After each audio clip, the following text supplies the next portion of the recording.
Peace be with you. Friends, people ask me sometimes, where did the title of my ministry, Word on Fire, come from? It came from our gospel for today. Jesus said to his disciples, I've come to set the earth on fire. Other translations, I've come to light a fire upon the earth. I remember sitting around a table at Mundelein Seminary with some friends, and we're trying to come up with a title. And I said, well, I love that passage. I've come to light a fire on the earth. And, it's a ministry of the word and preaching and fire. And finally, it was Father Steve, who runs now Word on Fire Ministry, who said, Word on Fire. And we thought, that's it. That's the title. So it came from this gospel. But I want to draw attention to something right away. Listen to how this translation goes. I've come to set the earth on fire. How I wish it were already blazing.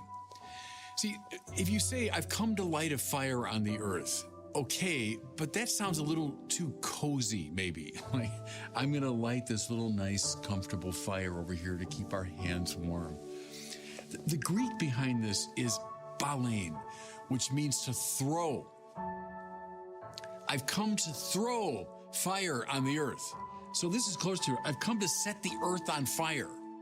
This is not the lighting of a cozy campfire. This is closer to, if you want, Sodom and Gomorrah. This is closer to fire and brimstone. I want to send fire which will set the whole world ablaze. Now, something positive, sure, light and illumination and all of those wonderful things. And think of all the great preachers up and down the centuries who've done that. But don't overlook how kind of dangerous this fire is. It's a fearsome thing to fall into the hands of the living God, we hear. It sure is. You think dealing with God is a walk in the park. Well, you've not read the Bible, Old Testament or New. Now, if you doubt me on this, listen to what follows right after Jesus talks about throwing fire upon the earth. Think I've come to establish peace on the earth? No, I tell you, rather division. Wow, really? I thought you were the Prince of Peace. No, I haven't come for peace. I've come for division. And lest you miss the point, he gets real specific. Now on, a household of 5 will be divided, 3 against 2, 2 against 3. Father against son, son against father. Mother against daughter, daughter against mother. In case you still missed the point, even mother-in-law against daughter-in-law, daughter-in-law against mother-in-law. That's how this gospel passage ends. All right. Not a walk in the park, not a cozy little campfire. Whatever Jesus is talking about here, everybody, is something a little bit devastating. It's a fire that is pretty dangerous. And is he a nice, cozy, warm Mr. Rogers kind of figure? Not judging from this. You think I've come for peace? I've come to divide. And I'm getting real specific about it. I'm dividing family members, those who, love each other the most. All right. How do we begin to make sense of this? And I'm smiling here because people from my generation will recognize the dilemma. I mean, the version of the gospel we got was it's all kindness, all gentleness, all the God of inclusivity and the God who never challenges and nothing but compassion. And yeah, that's one side of it. That's a dimension of it. But you think the Bible doesn't have language of judgment and division and fire then you're not reading it very carefully. So you say, okay, well, how do I make sense of this? Are we left with just this kind of fearsome view of God? The gospel is setting the world ablaze. Think about this, everybody. Jesus comes home as light, right? I am the light of the world. We say God from God, light from light, true God from true God. He comes as the divine luminosity.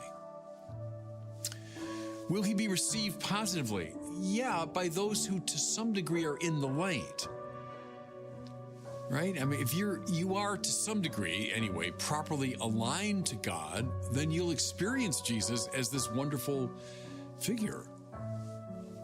But look, we're all sinners, every one of us. We're all off kilter. We're all not where we're supposed to be. So how will we receive the light? More like that, right?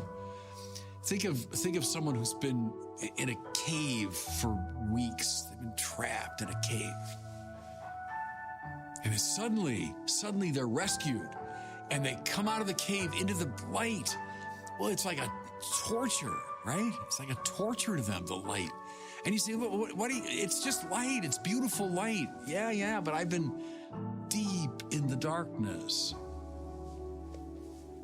I'm the light of the world, Jesus says. Well, yeah. And so a lot of people are going to respond like that to him. A lot of people will be desperately put off by him. Can you imagine now a family, as he himself says, some, hey, this Jesus, he's the best thing ever. Jesus has lit a fire in my life in a positive way. Other members of the family, Jesus, are you kidding? He's a threat to everything we hold dear. He's a dangerous figure. And lest we forget, we hold up before our eyes all the time the image, not of Jesus being cheered on by the crowds, but Jesus nailed to a cross. Everybody loved him. Everybody said great. Everyone said Hosanna. At the end of the day, everybody ran, or they contributed to his crucifixion.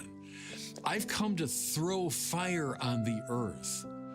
And this fire is going to be dangerous, divisive. You know, I keep thinking about it in terms of images. Let's say you're in the worst mood. You're having a terrible day. And you find you have to go to this party. You've been invited, and whatever reason, you have to go.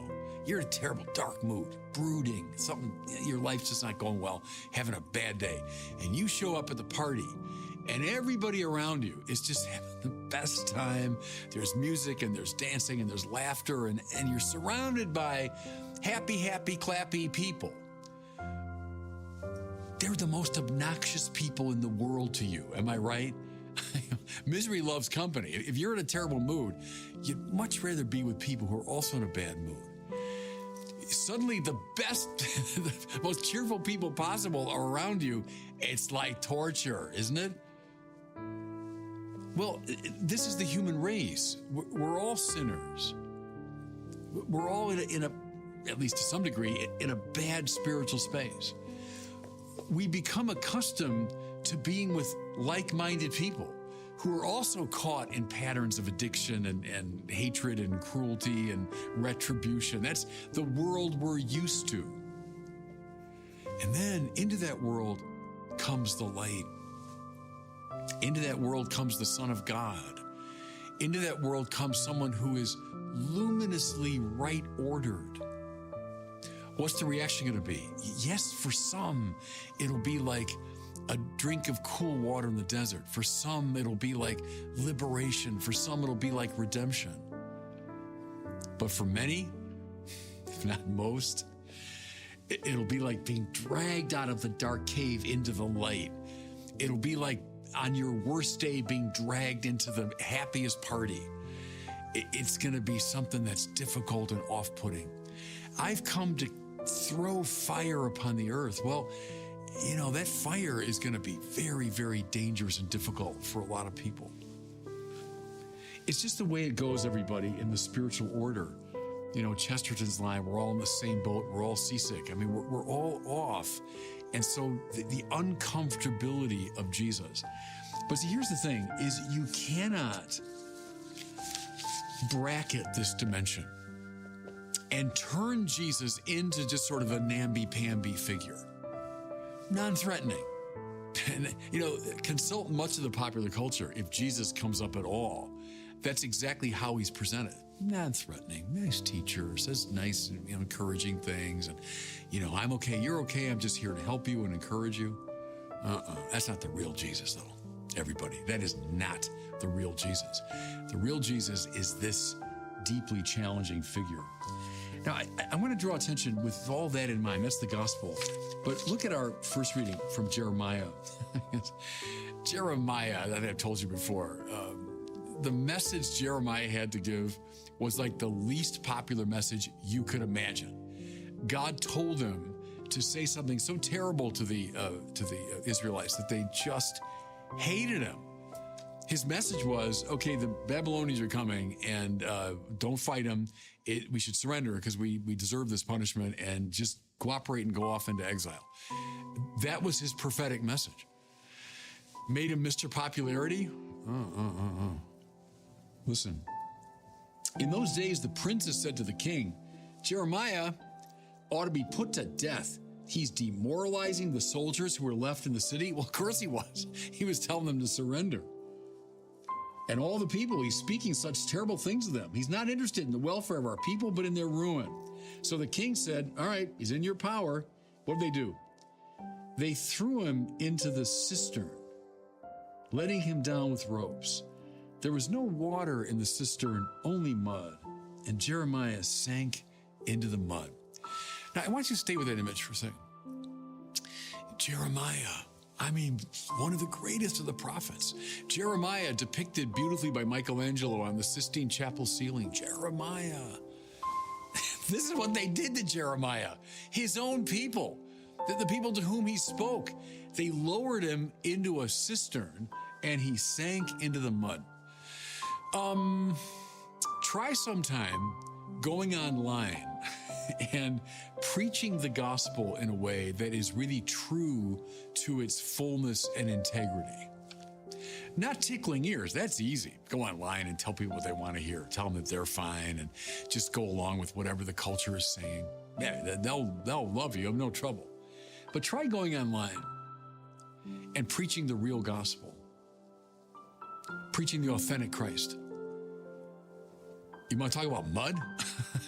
The mud that'll be slung at you is like the mud into which Jeremiah sank. I've come to throw fire upon the earth. Now that's authentic Christianity. Jeremiah has been called by God to give his authentic message, not the one people want to hear. So it goes.